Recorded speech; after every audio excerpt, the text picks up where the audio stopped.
Welcome to Cheater Confessions. Let's get started with today's story. It started on a Thursday night at my firm's rooftop mixer.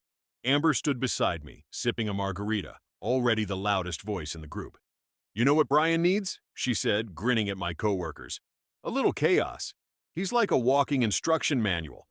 Everyone laughed, unsure if it was safe not to. I smiled politely, trying to steer it back to light conversation. But she wasn't done. She poked my chest with her fingernail. "Come on, show them you have a pulse." I put my drink down. "Amber, don't do that." "Oh, relax," she said. "I'm teasing." They know it. I looked at the faces around the table. They didn't know what to do with their eyes. I said, calm but firm, "Jokes are fine until they start costing respect. Knock it off." The laughter stopped. Amber tilted her head, half amused, half annoyed. "See? That's what I mean. You're too serious." "And you're crossing a line," I said, standing. "Enjoy the night.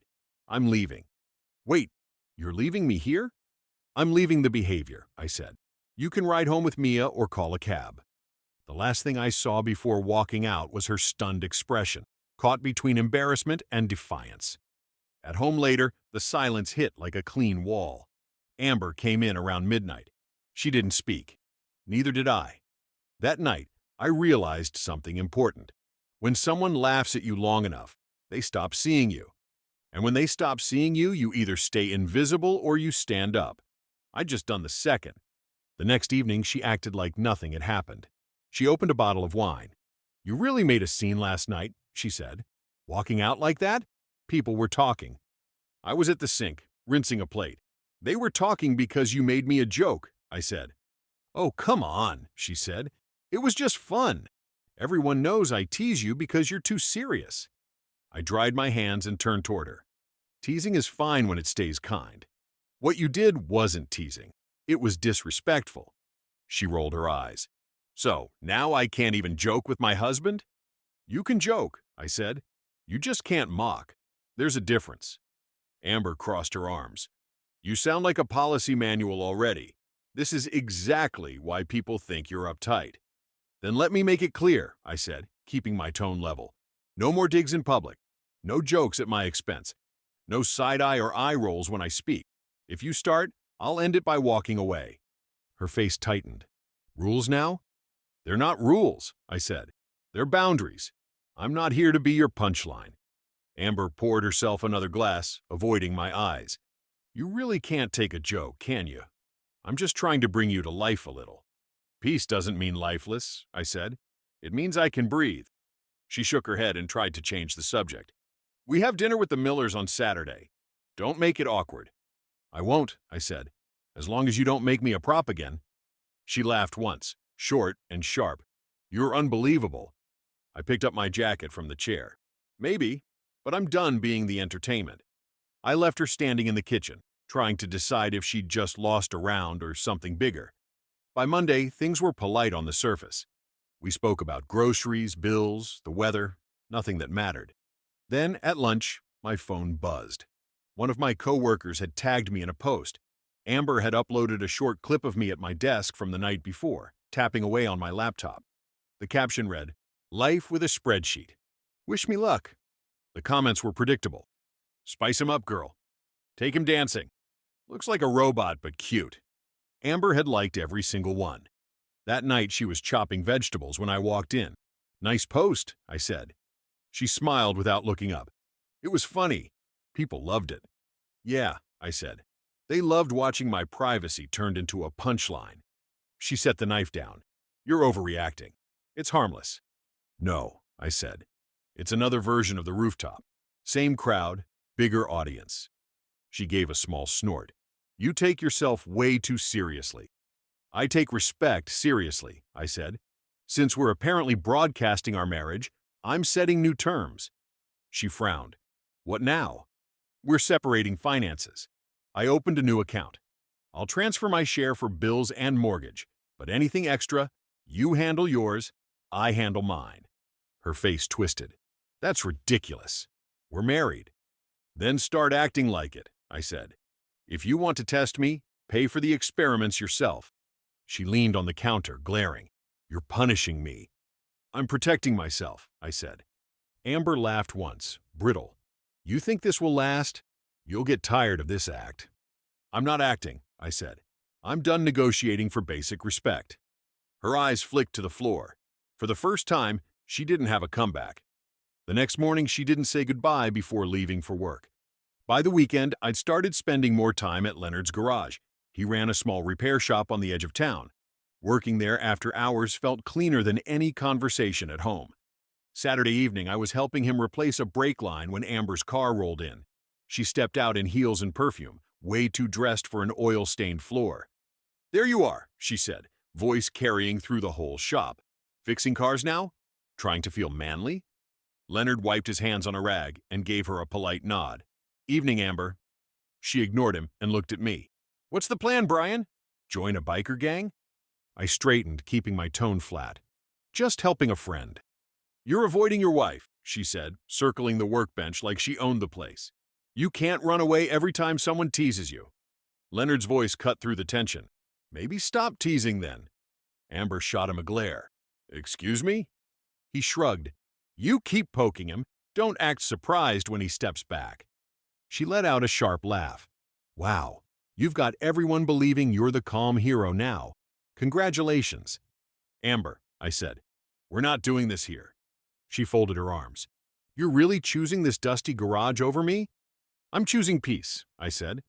For a second, something cracked in her expression. Then she masked it with a smile that didn't reach her eyes. Fine. Enjoy your peace. She turned. Leonard watched the door close. You okay? Yeah, I said, exhaling. She's just losing the audience.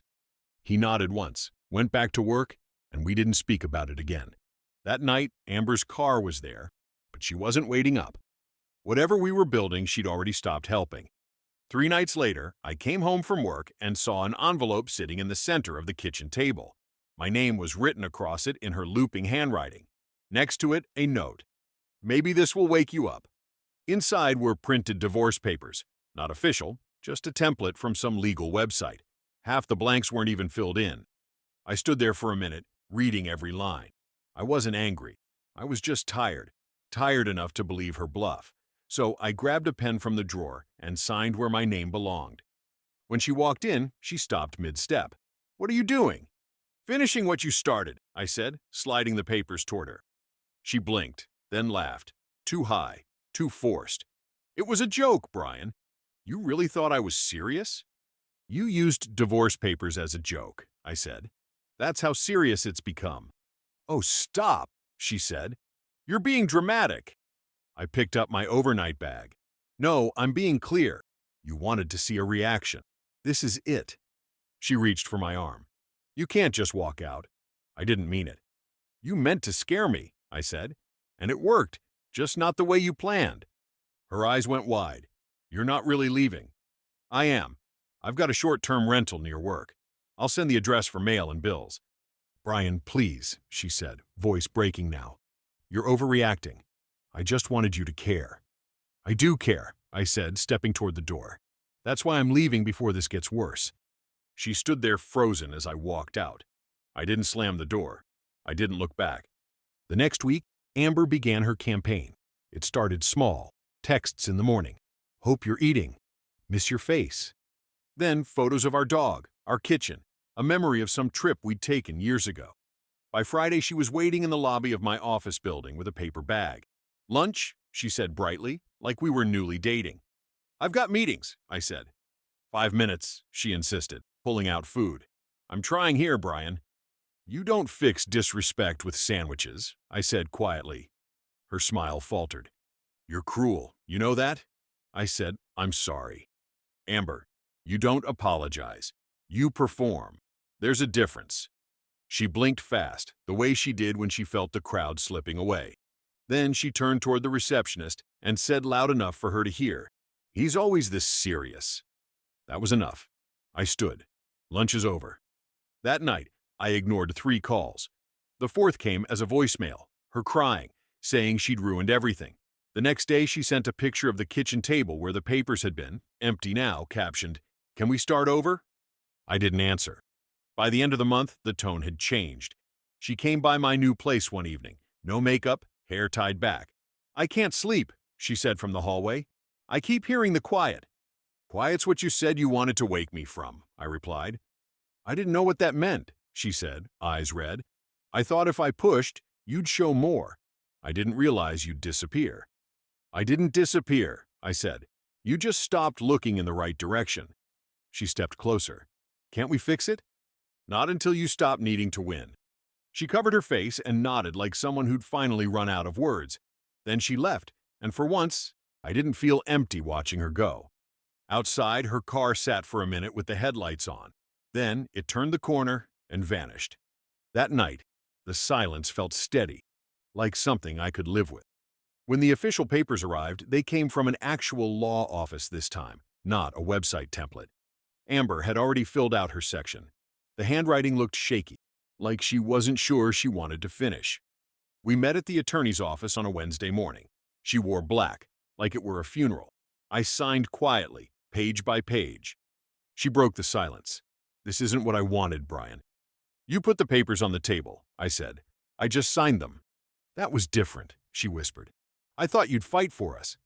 I did, I said. For years. You called it boring. Her lip trembled. You're really doing this? It's already done, I said. When we left, she followed me out to the parking lot. You're choosing emptiness over love, she said. I'm choosing peace over performance. Her eyes filled, but no tears fell. You'll regret this. Maybe, I said, but I'd rather regret leaving than keep regretting staying. That weekend, Leonard helped me move the last of my things from the house. He didn't ask questions, just lifted boxes and handed me tools. Amber stayed inside most of the time, pretending to clean. When we finished, she came to the doorway, eyes red, voice trembling. If you walk out, that's it. I know. Then say something, she said. Anything. I looked at her. You had a good man, Amber. You just wanted proof he could break. She froze. That's not fair. It's honest, I said. Leonard carried the last box past her, giving a small nod. I followed, closing the door softly behind me. No shouting, no final fight, just the quiet sound of something finished. The first week after felt strange. I set up a simple routine: run at dawn, shower, work, cook, read, sleep. No noise, no second-guessing every word. Leonard dropped by one Saturday with a case of beer. You look like a man who finally exhaled, he said. I am, I told him. It took a stack of papers to do it. He nodded, glanced around the place. She reached out again? A few times, I said. Mostly long texts about missing me, how she never meant to hurt me. Last week she sent one at 2 in the morning, a full apology. Did you answer? No, I said. There's nothing left to fix. She burned down the stage and still wanted an audience. He nodded slowly. Then you did right. After he left, I read her last message one more time. She wrote that she couldn't eat, couldn't sleep, and that she'd give anything to undo what she started. I didn't feel triumph, just relieved that the storm was behind me. The divorce was finalized 3 months later. No court drama, no lawyers fighting. We divided what we built, the house, the savings, even the furniture, like two people splitting silence. When the paperwork came back stamped and done, I sat on the balcony. She'd tried to scare me with those papers once. Sure, I'd beg her to take them back. But when I signed, she finally saw what she'd been poking for, my limit. Now, the quiet isn't heavy. It's earned. I go to work, come home, cook my meals, and sleep through the night. I don't replay her voice, or the rooftop, or the kitchen. I just breathe. She wanted chaos. I chose calm. And I've learned that peace doesn't need witnesses, just a man who finally stopped volunteering for the fire. Thank you for watching.